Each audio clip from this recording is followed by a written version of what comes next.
I suppose it's great to see everybody again, and this evening, you know, just outside, it's very much a case of being amongst friends this evening, and lovely to welcome everybody. So you're all very welcome to what is the 4th annual Lynam Lecture, remembering Jos Lynam and his legacy to Irish mountaineering. And particularly, of course, welcome members of the Lynam family that are with us tonight. You know, Ruth is here, and several of the family. Several of you as well have travelled long distances, and I think we've got every corner of the country covered. And I hope you've all come with the assistance of very strong tailwinds. Your presence, of course, is a reflection of the draw of the event itself, but mostly of the speaker tonight. And so thank you all for coming out on this very wintry evening. It's my pleasure and my privilege to introduce Claire Sheridan. I first met Claire in the late 1970s, and she was well established then as one of Ireland's leading climbers, with many first ascents of hard rock routes to her credit, along, of course, with significant ascents in the Alps and greater ranges. 4 decades later, Claire is still there, still at the top of her game, and still hugely respected as a mountaineer. There's far more to Claire, though, than excellence in the practice of climbing and mountaineering. Like everything else, mountaineering has gone through many changes over those decades, but Claire has consistently been an advocate for traditional approaches. She's become something of a guardian for traditional values of self-responsibility and true adventure, fundamental, of course, to our sport and its development, in a way that doesn't lead solely to overcrowding in popular places with little or no activity at all in so many superb mountain areas throughout the world. Claire's a pioneer, certainly, in mountaineering, but she's also been a pioneer in her professional life as an educator and teacher, very much involved in the early years of Educate Together schools and schooling. And you might think that with so much time given to climbing and to a full professional life, that there couldn't really be any time for much else. Not so, of course, as we all know. All of this has been woven into family life and rearing 3 sons, of course with Calvin, Claire's life partner and climbing partner. And together too, they've edited guidebooks and surely have made more first ascents of rock routes in Ireland than any other partnership. Claire's clear love of culture and of Ireland are well reflected in the names given to those routes, particularly at Fairhead and to County Clare.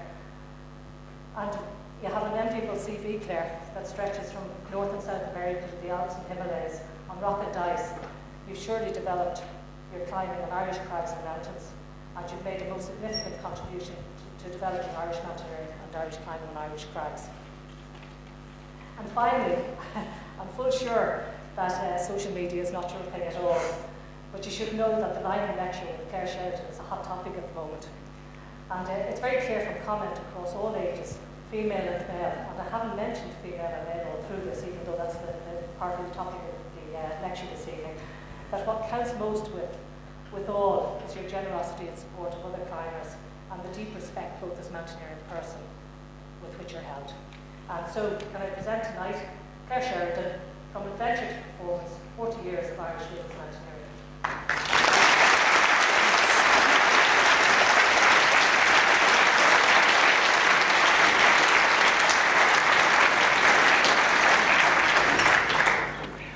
Thank you very much, Ursula.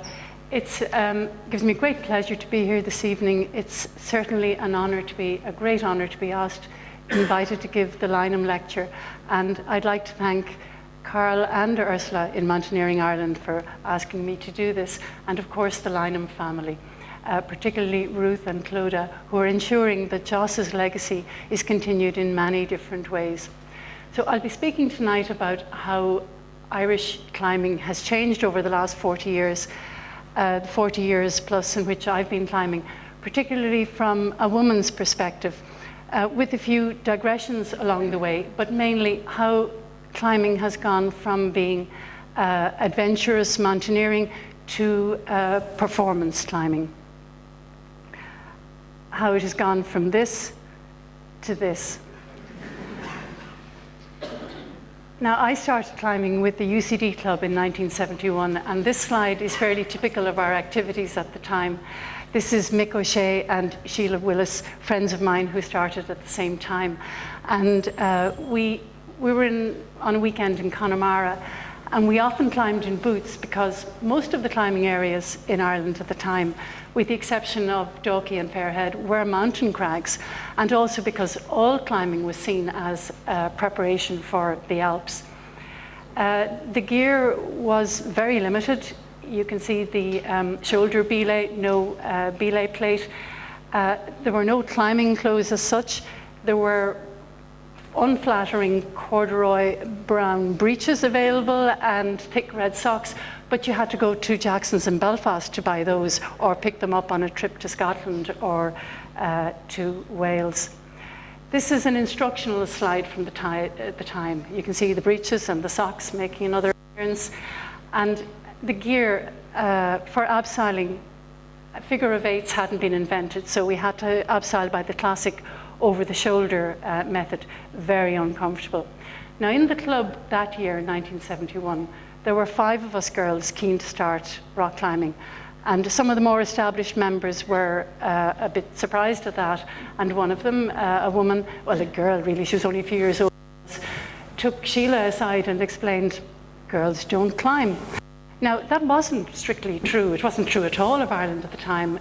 There had been, right through the history of the Irish Mountaineering Club, there had been active women climbers.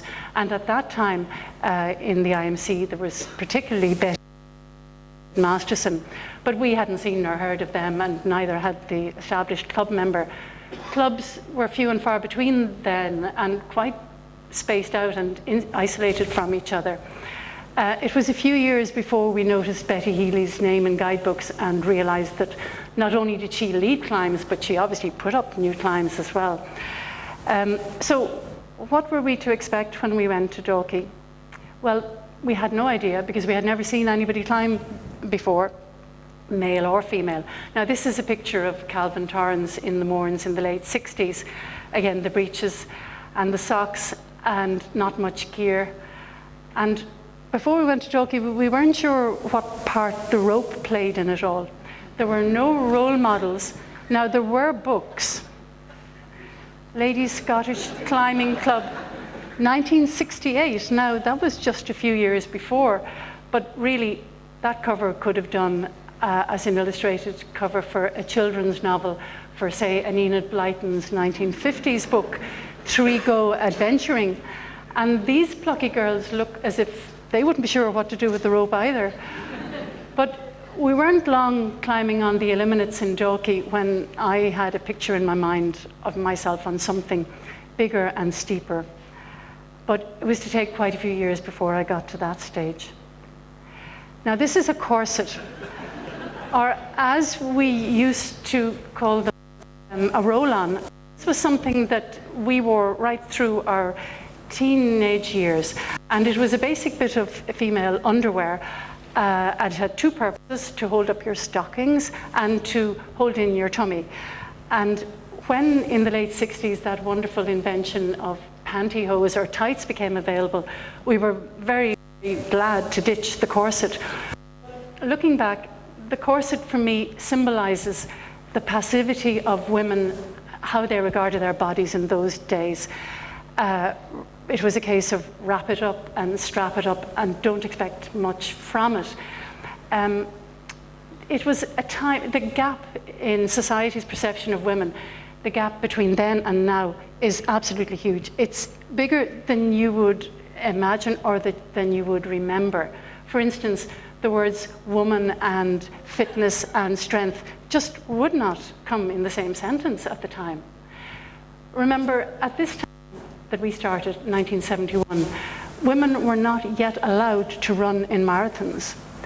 The Boston Marathon of 1972 was the first marathon to accept women on registration. It was a period when no woman had yet been to the top of Everest. And for women, the idea of women and strenuous exercise, well, there were ominous warnings about dangers to the woman's reproductive system. One of my warned me about that. And the idea, the entity of the young lady still sway at the time, and no better people than the nuns were promoting all that. It was very Victorian and very repressive, And bits of advice were going around that you may have heard. Things like horses sweat and men perspire, but ladies only glow. So there wasn't much room for manoeuvre there, really. Now, there were, of course, elite women athletes, but they weren't part of the known world. And it's no exaggeration to say that women had a very uneasy relationship with their muscles and a fear of them bulging. And going back to the corset, the idea that a woman would or could develop and hone her muscles was about as likely as that she would grow wings. But back to us in Dalkey, the three of us who continued climbing out of the five, my sister Barbara and friend Sheila and I, we had no aspirations to be young ladies, and if the boys were doing it and it was fun and it led to the big mountains, we wanted to do it as well. We wanted to climb as well. So we made very slow progress over a few summers in Dalkey. We were really cautious because we had a dread of ending up on a steep move, which the lads wouldn't even notice, and getting pumped out and falling off and hurting ourselves. The lack of upper body strength was a big issue with us. Our apprenticeship consisted of seconding and then leading the diffs and the V diffs and the severes, and on a good day, the hard severes. And we did fall and we did hurt ourselves, but it never crossed our minds to progress more quickly by top roping. That would have been totally against the mountaineering ethic of the time and would have completely devalued our climbing for us. Now, at the time in Ireland in the early 70s, climbing was in quite a lull. 3 young Irish climbers had died in accidents in the Alps in the late 60s, and the heart seemed to have gone out of the climbing scene to a great extent. And we were very lucky that Tiglin and the whole adventure sports movement had got going at the time, under the direction of Joss and Paddy O'Leary, both mountaineers of established reputation who shared a vision of promoting adventure sports among the population at large. So it was an exciting time. There were climbers, canoeists, orienteers, cavers, whole communities of active people, and not a young lady in sight. And the 3 of us signed up for our mountain leadership. But more important for me than the rope skills and the navigation was the contact with real climbers. There were no qualified instructors in Ireland at the time, but Paddy and Joss persuaded some experienced Irish climbers like Paul McHugh and Shea Balan and Harry O'Brien and Jim Mackenzie and Tom Hand to help out. And here we have a few of them messing around playing football. Jim Colgan, Jim Mackenzie and Tom Hand on the ground there. Around this time, I led my first VS, a very severe climb, and I was absolutely thrilled. VS was a real benchmark in climbing then. There were harder climbs in Ireland, of course, particularly at Fairhead, but if you could lead VS, that meant you were a real climber. And if you could lead 8 VSs, you could join the big boys club. That was the Spillican Club, and that was the entry requirement. So over the course of a year, I scraped together my 8 VS leads, only to find the club had gone out of existence and there was no club secretary to give the list to. But I had done a few hard VSs at that stage as well, and I reckoned I was ready for the Alps. And I persuaded Shea Balan, a climber of formidable reputation, to bring me up a few climbs in the Alps as acclimatization routes while he was waiting for his real climbing partner to come out, a Belfast guy who was living in England at the time. So I headed off to Chamonix and ended up in the campsite known as Snell's Field, where all the Irish and British climbers went at the time. It was an unofficial campsite and a very exciting place to be. The cream of British alpinism was there at the time. Alex McIntyre and Al Rouse, Dick Renshaw, Rob Collister, Lindsay Griffin, the Burgess twins, they all came and went doing established climbs and putting up new routes with a degree of casualness that really impressed me.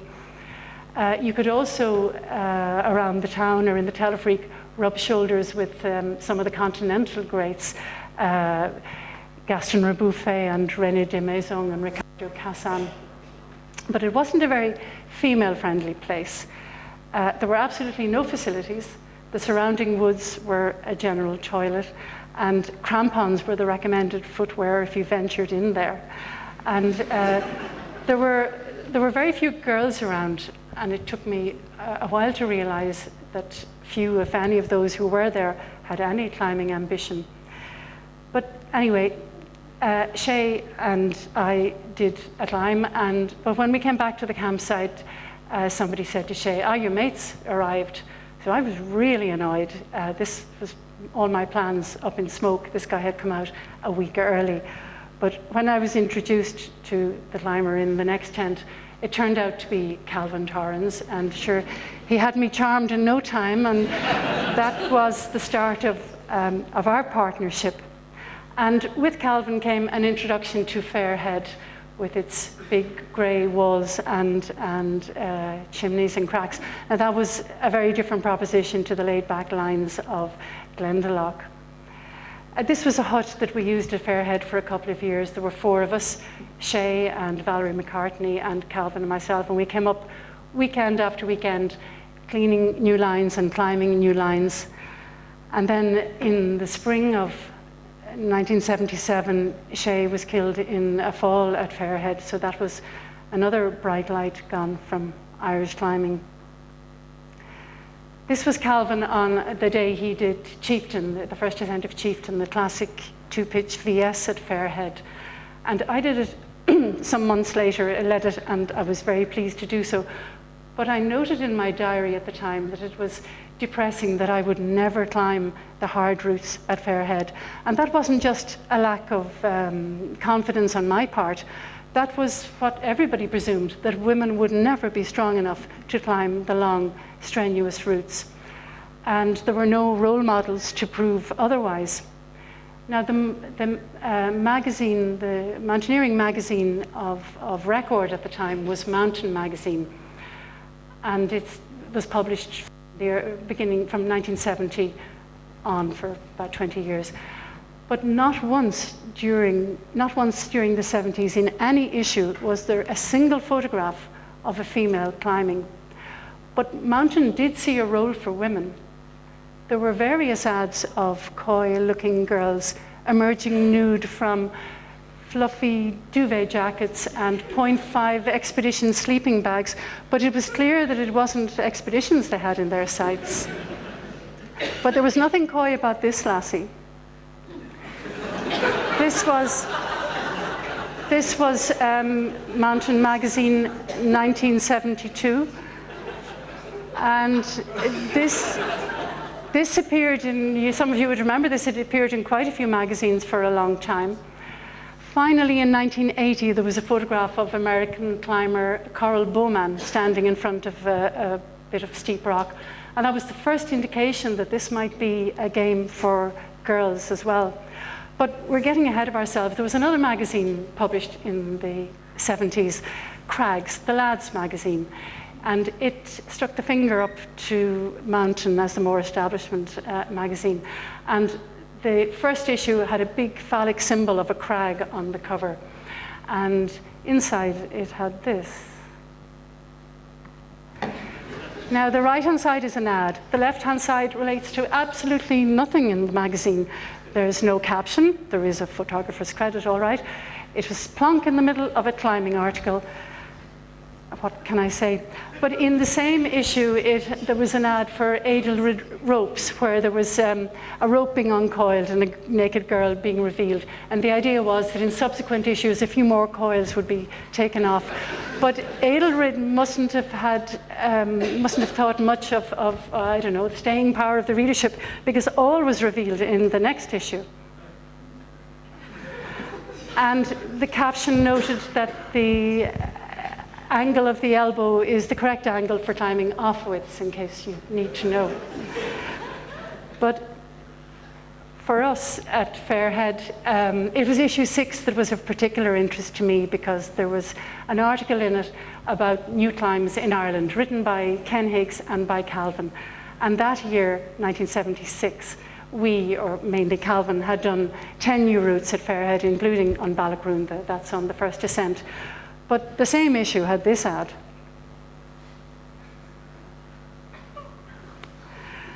So, but back to Fairhead.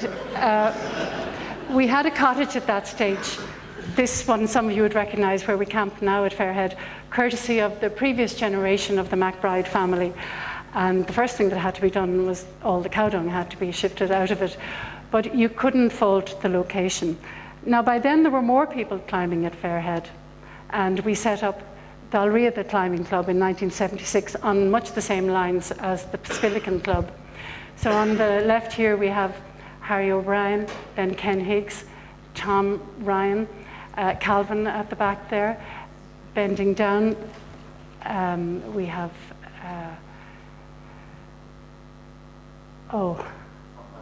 Tom Hand, a blank, and Dermot Summers.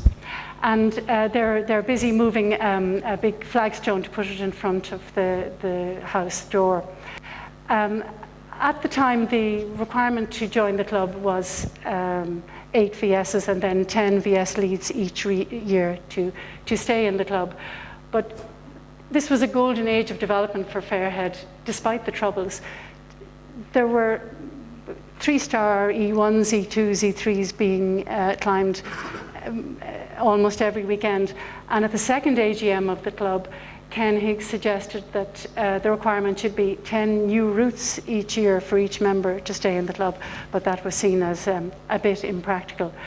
But going back to the sexist ads in Mountain, that wasn't something I was aware of at all. It's funny, when something is so embedded in your culture, you don't actually see it. And as in all my time climbing, I've never got anything but support from male climbers. My own climbing improved at the time because I was seconding Calvin on strenuous pitches and leading less strenuous ones myself. And when I put up my first extreme at Fairhead in the late 70s, I didn't realize at the time that there weren't very many women in Britain climbing at that level, and certainly not very many putting up new routes. This is an early ascent of Equinox. Around that time too, we went to Wales and I had a chance to do the classic big lines there, Cemetery Gates and Cenotaph Corner. But they were a bit of an anticlimax because it's hard to be impressed with them when we had routes like Equinox ourselves at Fairhead, and Cuchulainn and Hurricane. We do have world-class climbs at Fairhead. It's just a pity that they don't get a bit more traffic, that they're not a bit cleaner. This was another hut that we used. I must say it's a tribute to the farmers around Fairhead that even during the Troubles, even though they knew we were Northerners and Southerners and they would have had little awareness really of climbing, that we didn't have any difficulty at different times having the use of farm buildings. We had the use of the top level of the barn at the back. And this next photograph, this historic photograph, was taken by Emmett Goulding in the early 80s. Emmett very sadly died in August. This photograph shows some people, more people who had joined us as a group climbing at Fairhead. We've got Calvin at the front left there, and behind him Keith Murphy, a very talented climber who emigrated, and myself, and Ian Ray. I'm not sure of the next person. I don't know if anybody here knows who the next person is. On the right there, with his grin he always had, is Tom Ryan, and behind Tom, perhaps I can, okay, we got Ian Ray. I'm not sure about this person, Tom Ryan, Eddie Cooper, I think Robert Lawson, Andy Joe, Phil Holmes, and a very youthful Dawson Stelfox. Eddie started climbing at Fairhead in the 80s, and his great ability was immediately obvious. But it was in the 90s that he really excelled over the decade, he climbed 16 new routes, many of them E5 and E6, very high grades to be climbing at the time. There were no sponsorship deals or photographs in British magazines then, and there were very few people who could appreciate his achievements. And he was climbing in the traditional, clean, simple, ground-up style of the time, which had been inherited from mountaineering. And his climbs, some of them were so bold that they've poorly protected. They've only had second ascents fairly recently. And his climbs represent really the finest and the final flowering of that simple ethic. Because in the new millennium, even with traditional climbing, it has become a lot more complicated. Some of the strategies of sport climbing have been imported into traditional climbing. For instance, before the first ascent of perhaps a very sparsely protected route, it would be acceptable in certain styles that a climber would rehearse the routes, the moves, practice the moves on top rope. But for these very hard climbs of eddies, it was a different, purer ethic. This is Wall of Prey at Fairhead, some of which fell down soon after I climbed it. For women in traditional climbing, there have been very few women who have climbed, who have led some of the more challenging grades in Ireland. And here we have Joan Flanagan and Orla Prendergast, and I could add Paula Turley's name as well. Joan and Orla climbed hard routes at Fairhead and in the Burren, and went on to climb independently in the Alps and in the greater ranges. In all my years climbing at Fairhead, there's just been a very small number of women who have led routes on the main face section. And why is that? I think there have been two main blocks to women's climbing.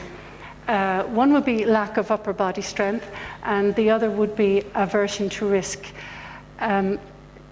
This climber, Mary Maloney, was relatively new to climbing and relatively new to Fairhead when she had to go at this fairly tough route, the Brasser, and she took a fall. And she got back up there and had another go. That is extremely rare.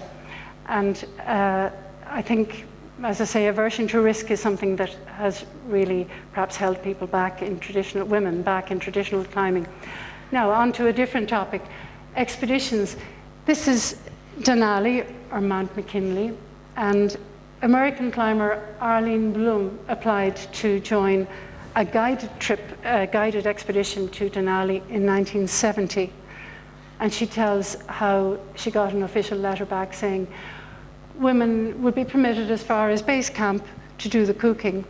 So she turned around and organized an all-women's group, and they made a successful ascent. Now, I went on a Himalayan expedition in 1977, and nobody asked me to cook, which is probably just as well. So the team members were Joss on the right, Emmett Goulding, and myself, Calvin, who was the leader, our liaison officer, I.P. Singh, and our doctor, 22-year-old medical student, Anthony Latham, who saw more variety of cases than he would ever have wished to have seen at his stage of training in India. Expeditions, particularly Himalayan expeditions, were quite masculine, quite traditionally they would have evolved from military expeditions, but our one military link was IP. Now, IP, a very, very pleasant guy, he did his best to adjust to the alien Western culture of his guests, but he had trouble knowing how to address us. Emmett and Anthony were okay. He called them by their first names. Calvin was Torrens, said rather loudly to denote his authority. Joss presented a problem because of his venerable age. He was 53 at the time. Mr. Joss. And as for me, he just avoided speaking to me for days until he came up with Lady Clare, which is quite nice. When we went to Kashmir, and we got to the end of the road to the town of Kishtwar, and we did a bit of shopping locally. And it's only with hindsight that I realized that none of us had the awareness of local political and religious sensitivities that we should have had. I did notice that there weren't very many women out in public in this predominantly Muslim area, but I had no inkling of the fact that as a woman in a t-shirt and shorts traveling with 5 men, I was scandalously breaking all the rules. It was a great adventure even apart from the climbing. It was a journey without maps. We had no proper maps. Joss had been able to get some sketch maps, but we found they weren't accurate. So we traveled first for 6 days up through narrow mountain river valleys, going through tiny villages where there was absolutely no hint that it wasn't still the Middle Ages. Eventually we got to a high open valley, and we came upon a settlement of nomads, Bakrawallas, who were up there for their summer grazing. And Joss, who spoke the language to a certain extent, and IP negotiated with them to get our gear across a huge river. Our base camp was to be on the far side. So we camped a night with them. They were very fine people, very good-looking people who claimed to be descended from Alexander the Great. Their wealth was their horses and their herds, and they lived in tight family groups. They took quite an interest in us, especially in me. They hadn't met Westerners before, and for me to nip out of the tent to go to the loo was a real problem. There were no trees in the area, and no sooner had I found a suitable boulder than I found there was a bit of an audience there as well. Bashot, the matriarch of the group, took a shine to me, and she invited us into their hut, and we were given tea with yak butter in it, quite strong smelling, and some yak hairs floating around. They were full of questions. It needed to be clarified first